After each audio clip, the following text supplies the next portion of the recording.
Assalamualaikum warahmatullahi wabarakatuh. Pertama-tama, puji serta syukur saya ucapkan kehadirat Allah Subhanahu wa Ta'ala yang telah melimpahkan kami banyak nikmat, salah satunya nikmat sehat walafiat, sehingga kami dapat mempresentasikan hasil diskusi kami. Tak lupa salawat serta salam selalu tercurahkan kepada baginda kita Nabi besar Muhammad Shallallahu Alaihi Wasallam. Allahumma sholli wa sallim wa barik, yang telah membawa kita dari zaman kegelapan hingga zaman terang menerang. Dan yang saya hormati Bapak Muhammad Komarul Huda MKom PhD yang telah memberikan kesempatan kepada kami untuk mempresentasikan hasil diskusi kami mengenai Communication of Enterprise Architecture.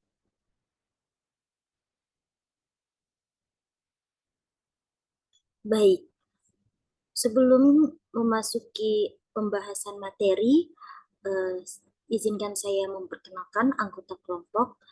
Yang pertama ada saya sendiri, Maratul Solihah dengan NIM akhiran 011, dan rekan saya Tiara Diba dengan NIM akhiran 017, dan juga rekan saya Talita Aurelia Syakira dengan NIM akhiran 023.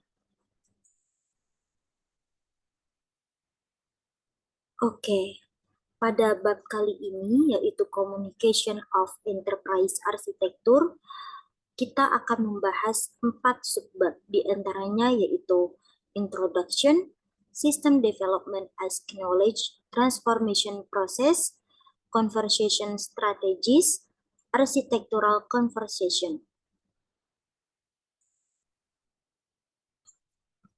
Oke, pada subbab yang pertama ini, Introduction atau perkenalan. Menggambarkan arsitektur adalah semua tentang komunikasi. Jika beberapa deskripsi arsitektur tidak digunakan sebagai sarana komunikasi dalam beberapa bentuk, maka deskripsi ini harusnya tidak dibuat sejak awal. Apapun peran deskripsi arsitektur selalu melibatkan beberapa aspek komunikatif. Baik, selanjutnya terdapat beberapa pertimbangan sebagai ilustrasi potensi penggunaan deskripsi arsitektur seperti yang diidentifikasi oleh standar IEEE pada tahun 1471. Di antaranya yang pertama ada ekspresi sistem dan potensial evolusinya, kedua analisis arsitektur alternatif, ketiga perencanaan bisnis untuk transisi arsitektur lama ke arsitektur baru, keempat komunikasi antar organisasi yang terlibat dalam pengembangan, produksi, lapangan, operasi, dan juga pemeliharaan sistem. Kelima, komunikasi antara pengakuisisi dan pengembangan sebagai bagian dari kontrak negosiasi. Keenam, kriteria untuk sertifikasi kesesuaian implementasi dengan arsitektur. Selanjutnya, dokumentasi pengembangan dan pemeliharaan, termasuk materi untuk digunakan kembali, repositori, dan materi pelatihan. Selanjutnya, input untuk aktivitas desain dan pengembangan sistem selanjutnya. Kemudian, input untuk pembuatan sistem dan alat analisis. Selanjutnya, dukungan operasional dan infrastruktur, manajemen konfigurasi dan perbaikan, mendesain ulang, dan memelihara sistem, subsistem, dan juga komponen. Dukungan perencanaan dan anggaran, persiapan dokumen akuisisi, misalnya seperti permintaan proposal dan pernyataan kerja, kemudian tinjauan, analisis, dan evaluasi sistem di seluruh siklus hidup. Selanjutnya, yang terakhir, spesifikasi untuk sekelompok sistem yang berbagai serangkaian fitur yang sama. Misalnya adalah lini produk. Nah, pada deskripsi arsitektur ini digunakan untuk mengkomunikasikan arsitektur sistem yang direncanakan atau yang sudah ada sebelumnya. Hal ini bisa menjadi sistem yang merupakan bagian dari perusahaan, organisasi, bisnis, sistem informasi, sistem perangkat lunak, atau infrastruktur perangkat keras. komunikasi tentang sistem dan arsitekturnya. Kemungkinan besar terjadi antara stakeholder yang berada pada sistem tersebut. Baik, untuk selanjutnya akan dijelaskan oleh rekan saya, Talita Aurelia Syakira. Kepadanya saya persilahkan. Baik, terima kasih banyak Maratus Salihah. Untuk materi selanjutnya yaitu System Development as a Knowledge Transformation Process, di mana materi ini terdiri dari beberapa subbab. Di antaranya yang pertama yaitu System Development Community, kemudian System Development Knowledge, kemudian Explicitness of Knowledge, dan Transformation of Knowledge. Boleh slide selanjutnya?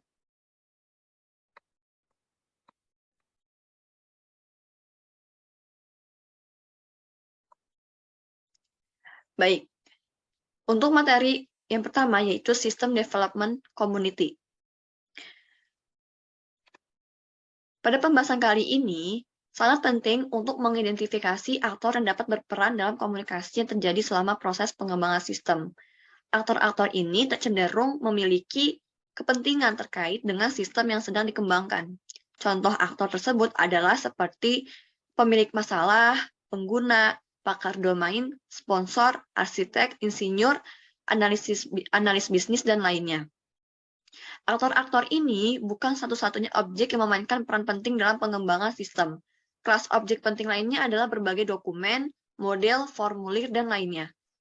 Kemudian, System Development Community adalah sekelompok objek seperti aktor dan representasi yang terlibat dalam pengembangan sistem. Para aktor dalam System Development Community ini akan memiliki beberapa kepentingan khusus sehubungan dengan sistem yang sedang dikembangkan. Kepentingan ini menyiratkan sub-kepentingan yang berkaitan dengan deskripsi atau isi sistem yang dikomunikasikan dalam komunitas.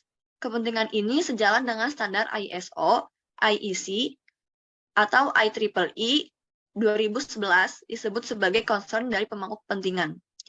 Concern ini adalah kepentingan para pemangku kepentingan yang sehubungan dengan deskripsi arsitektur dari beberapa sistem yang dihasilkan dari tujuan pemangku kepentingan dan peran saat ini atau masa depan yang dimainkan oleh sistem dalam kaitannya dengan tujuan ini.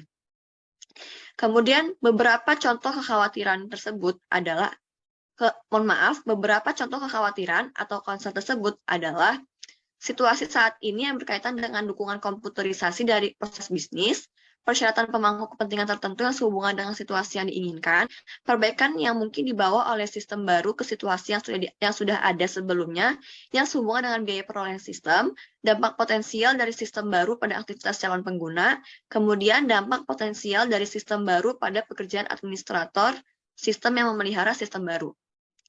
Boleh slide selanjutnya?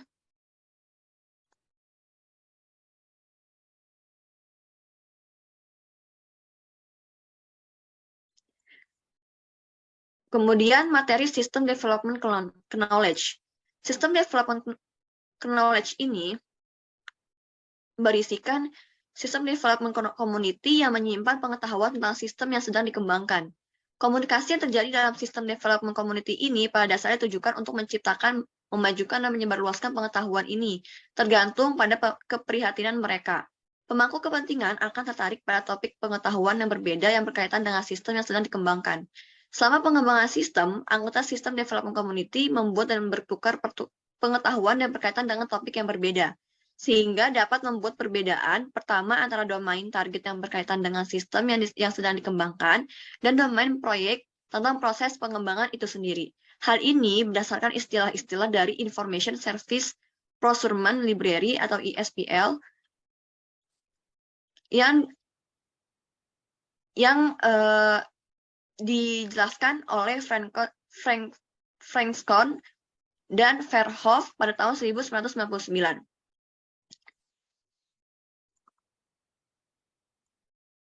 Adapun identifikasi karakterisasi tambahan yaitu perspektif.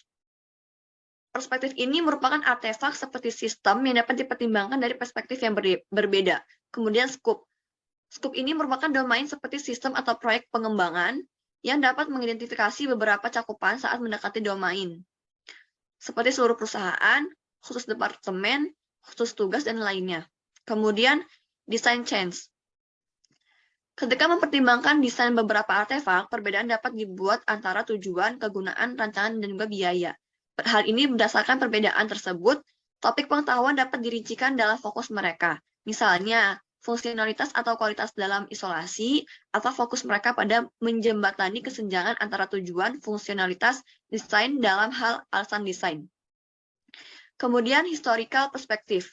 Dalam hal proses pengembangan, seseorang dapat mempertimbangkan rencana atau strategi pelaksana yang digunakan saat ini atau strategi yang digunakan sebelumnya. Kemudian abstraction level. Hal ini merupakan ketika mempertimbangkan domain, seseorang dapat melakukannya pada beberapa tingkat abstraksi. Berbagai bentuk abstraksi dapat dibedakan seperti tipe instance, generasi atau ISE, enkapsulasi, dan penyembunyian detail implementasi. Boleh slide selanjutnya. Untuk pembahasan selanjutnya yaitu explicitness of knowledge. Para aktor dalam komunitas pengembangan sistem memiliki kebutuhan untuk mengkomunikasikan pengetahuan pengembangan sistem satu sama lain. Di bidang manajemen pengetahuan, perbedaan utama dibuat antara explicit dan tacit knowledge.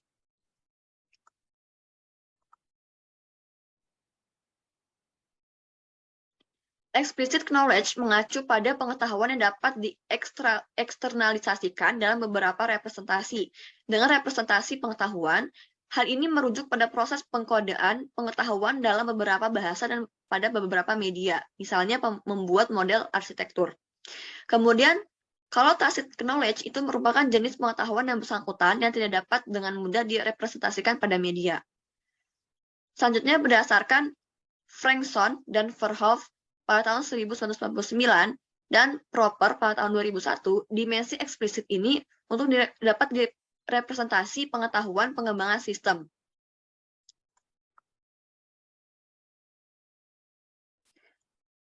Seperti formality merupakan tingkat formalitas menunjukkan jenis bahasa yang digunakan untuk mewakili pengetahuan. Kemudian quantifiability, yaitu merupakan aspek yang berbeda dari artefak yang dirancang, baik itu bagian dari target ataupun domain proyek yang dapat diukur. Kemudian executability, merupakan eksekusi ini yang dapat berupa simulasi, prototipe, animasi yang dihasilkan, atau bahkan perilaku operasional yang penuh berdasarkan spesifikasi yang dapat dieksekusi. Kemudian comprehensibility, yang ini menyesuaikan tingkat pemahaman representasi yang diperlukan, khususnya bahasa representasi yang digunakan. Hal ini sangat penting untuk komunikasi efektif. Kemudian yang terakhir yaitu completeness. Representasi pengetahuan mungkin lengkap, tidak lengkap atau terlalu lengkap, yang berkaitan dengan topik pengetahuan, akan dilihat subbagian sebelumnya yang ingin dibahas. Boleh slide selanjutnya.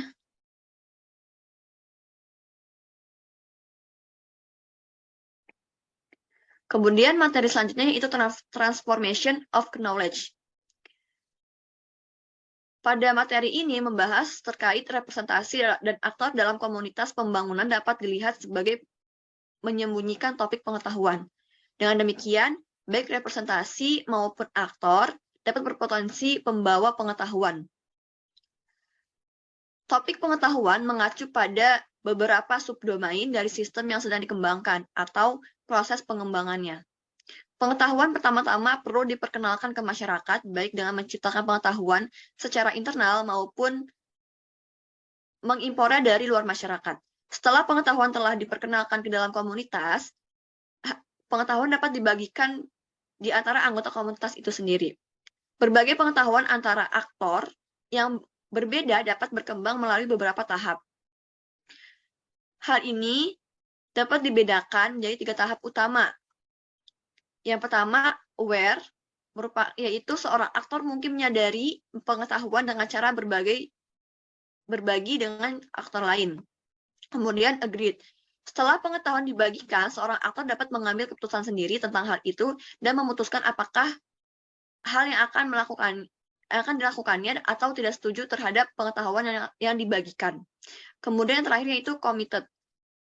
Hal ini merupakan aktor yang menyetujui topik pengetahuan tertentu yang dapat memutuskan untuk benar-benar berkomitmen pada pengetahuan ini. Dengan kata lain, mereka mungkin memutuskan untuk menyesuaikan perilaku masa depan mereka sesuai dengan pengetahuan ini. Boleh slide selanjutnya?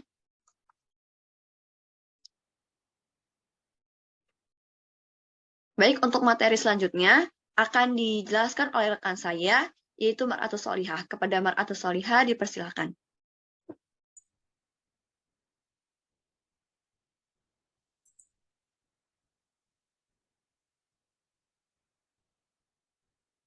Bismillahirrahmanirrahim. Baik, terima kasih Aurel. Untuk selanjutnya kita masuk pada conversation strategis. Percakapan ini dapat berkisar dari tindakan atomik yang melibatkan sejumlah kecil aktor melalui diskusi dan kelompok kerja hingga proses pengembangan secara keseluruhan. Nah, pada conversation strategis ini, setiap percakapan dianggap memiliki beberapa tujuan pengetahuan, keadaan pengetahuan yang ingin dicapai atau dipertahankan oleh percakapan tersebut. Dalam mencapai tujuan ini, suatu percakapan akan mengikuti strategi percakapannya. Nah, percakapan terjadi dalam beberapa situasi yang dapat membatasi pelaksanaan percakapan. Dan kami telah merincikan situasi seperti itu lebih lanjut dalam hal faktor situasional. Nah, faktor situasional dalam percakapan itu diantaranya yang pertama ketersediaan sumber daya, kedua kompleksitas, dan ketiga ketidakpastian. Pada ketersediaan sumber daya ini dapat disempurnakan menjadi faktor yang lebih spesifik seperti waktu, eksekusi, aktor, kapasitas, dan intelektual yang dibutuhkan dari aktor atau sarana keuangannya. Karena pemirsa atau penonton adalah aktor dalam komunitas pengembangan sistem di mana kita dapat dengan aman berasumsi atau berpendapat bahwa beberapa dari mereka akan dapat menilai tingkatan berbagai pengetahuan antara set aktor dan juga komunikasi mengenai hal tersebut. Kemudian yang kedua, kompleksitas. Sumber daya yang dibutuhkan untuk percakapan, pengetahuan yang dibicarakan, dan lain sebagainya akan menunjukkan tingkat kerumitan tertentu. Kompleksitas ini juga mempengaruhi strategi percakapan yang akan diikuti. Selanjutnya, ketidakpastian. Jika kita ingin menentukan strategi percakapan yang cocok untuk situasi tertentu, maka kita harus membuat asumsi atau pendapat terlebih dahulu mengenai tujuan pengetahuan, tujuan awal, ketersediaan sumber daya, serta kompleksitas faktor-faktor lainnya. Selanjutnya, elemen-elemen dalam strategi communication. Yang pertama ada execution plan atau rencana eksekusi. Seperti yang sudah dikatakan sebelumnya, percakapan dapat terdiri dari beberapa sub percakapan. Masing-masing sub berfokus pada sub tujuan, tetapi semuanya berkontribusi terhadap tujuan percakapan secara keseluruhan. Rencana eksekusi percakapan terdiri dari serangkaian sub percakapan bersama dengan perintah eksekusi yang direncanakan. Yang kedua, description language atau bahasa deskripsi. Merupakan bahasa yang digunakan dalam percakapannya sendiri. Kemudian media. Media ini merupakan yang akan digunakan atau alat yang dapat membantu selama jalannya percakapan. Kemudian cognitive mode. Apa sih kognitif mode? Kognitif mode ini mengacu pada cara di mana pengetahuan dikumpulkan atau diproses oleh faktor yang terlibat dalam percakapan. Dalam kognitif mode ini terbagi menjadi dua, yaitu analytical approach dan experimental approach. Pada analytical approach ini, ketika informasi diproses secara analitis, informasi yang tersedia disederhanakan melalui abstraksi untuk mencapai pemahaman yang lebih dalam dan lebih invarian. Pendekatan analitis biasanya digunakan untuk menangani kompleksitas. Dan yang kedua, experimental approach. Saat menggunakan pendekatan eksperimental ini, para pelaku proyek belajar dari melakukan eksperimental. Tujuannya adalah untuk mengurangi ketidakpastian dengan menghasilkan lebih banyak informasi.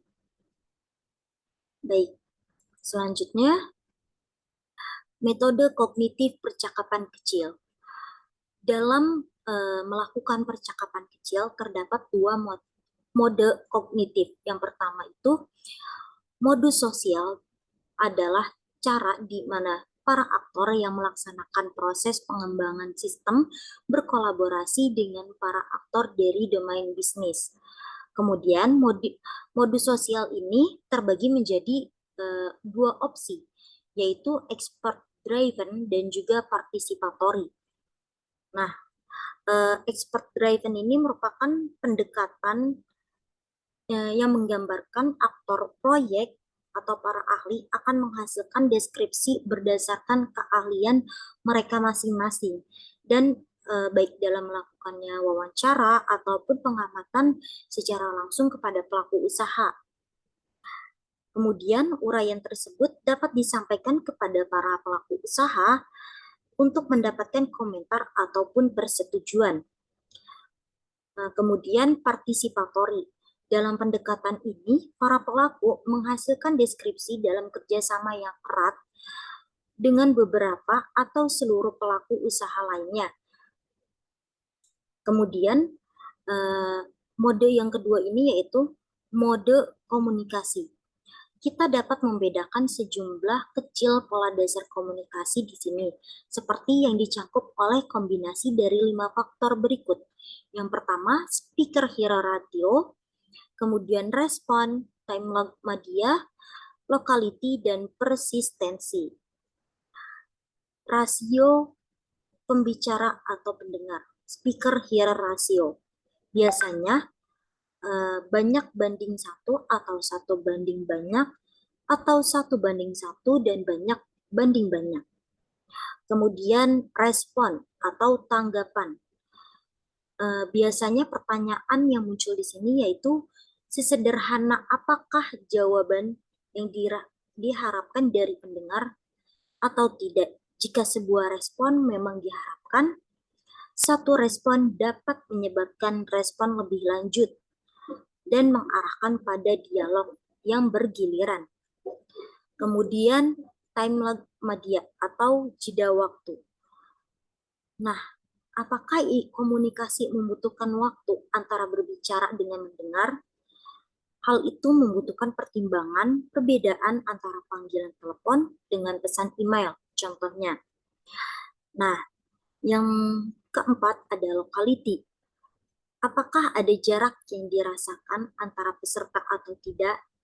Perhatikan bahwa gagasan relatif dua orang berkomunikasi melalui video phone antara misalnya Tokyo dengan Amsterdam mungkin terasa dekat.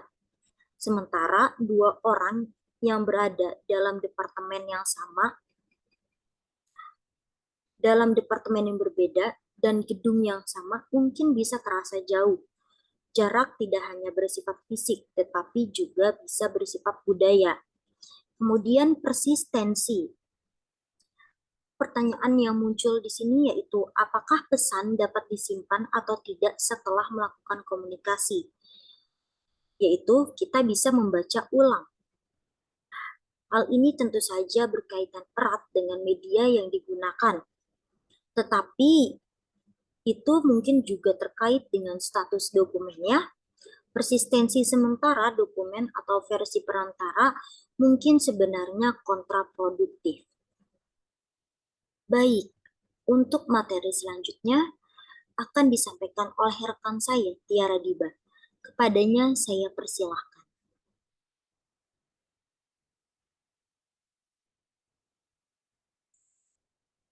Baik, terima kasih Maratu Solihah.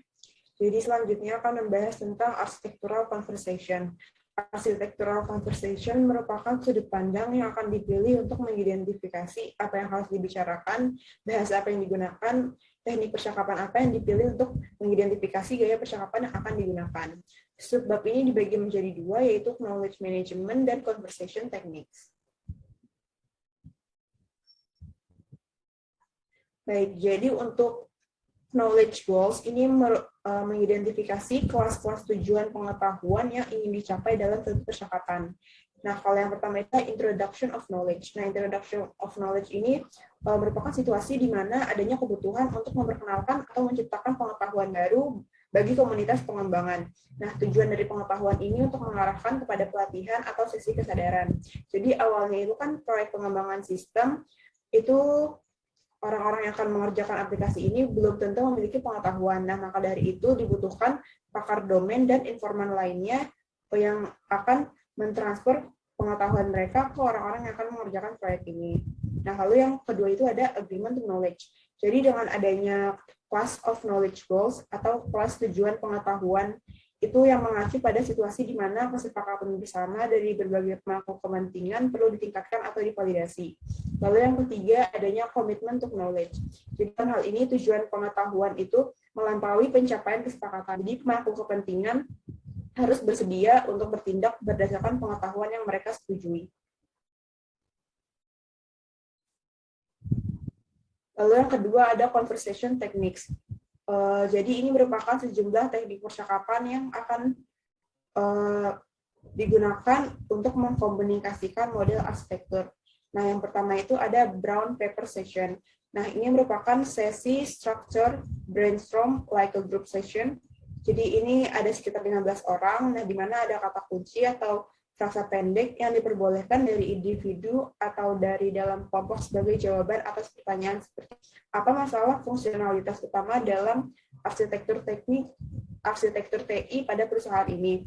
Nah, biasanya setiap individu itu akan menulis jawabannya pada secari kertas kecil, lalu itu akan kertas-kertas itu akan dikumpulkan secara tradisional dan melalui proses kelompok yang terbuka dan kreatif, terstruktur, dan dikategorikan. Pada brown paper session ini biasanya ada mediator atau fasilitator yang terlibat. Lalu yang kedua ada allocation interview. Nah, allocation interview ini merupakan wawancara di mana seorang analis mengajukan pertanyaan informatif kepada informan. Tujuannya adalah untuk mengumpulkan pengetahuan dari para informan. Dan wawancara yang dilakukan ini biasanya terbuka, sehingga mereka dapat lebih fokus untuk dibimbing. Dan sesi allocation interview ini memberikan kesempatan kepada pewawancara untuk mengarahkan kemana pembicaraan itu akan tertuju. Lalu yang ketiga itu adalah workshop. Workshop ini merupakan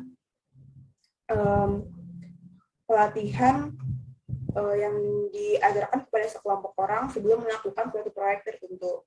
Biasanya workshop ini berlangsung di belakang layar. Lalu yang selanjutnya itu ada validation interview. Nah, validation ini merupakan wawancara di mana seorang analis akan bertujuan untuk mengetahui apakah pandangan atau model tersebut sesuai dengan pandangan dan harapan seorang informan. Ini bisa berupa pandangan atau model yang dikomunikasikan kepada informan sebelumnya atau selama wawancara.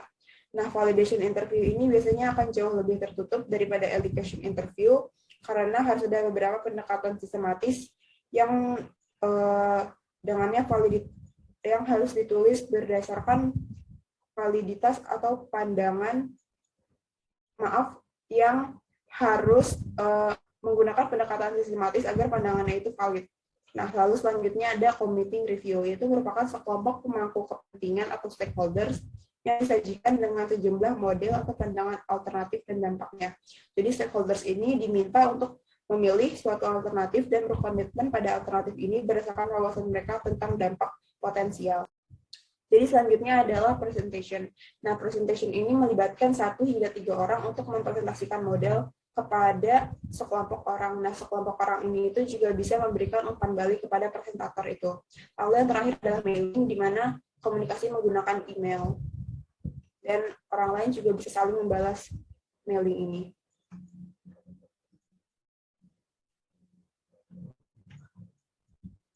Lalu selanjutnya adalah knowledge goals dan conversation techniques. Jadi maksudnya di sini tuh kalau misalkan plus-nya ada 2, berarti itu sangat baik untuk digunakan. Kalau misalkan plus-nya 1 itu baik digunakan, dan kalau misalkan strip atau minus itu berarti buruk untuk digunakan. Jadi bisa dilihat kalau misalkan round paper session ini tuh bagus digunakan di introduce, lalu juga cukup bagus di agree, tapi tidak digunakan untuk commit. Kalau misalkan allocation itu sangat bagus di introduce, bagus di agree, dan tidak digunakan, tidak perlu, tidak dianjurkan di commit. Kalau workshop itu sangat bagus digunakan di agree, bagus digunakan di introduce, dan commit. Kalau misalkan validation interview itu sangat bagus di agree, bagus di commit, tapi tidak dianjurkan di introduce. Kalau misalkan committing review itu sangat bagus di commit, tidak bagus di agree dan introduce. Kalau misalkan presentation itu bagus di introduce, tapi tidak bagus di agree dan commit. Kalau mailing itu cukup bagus di introduce, tapi tidak bagus di agree dan commit.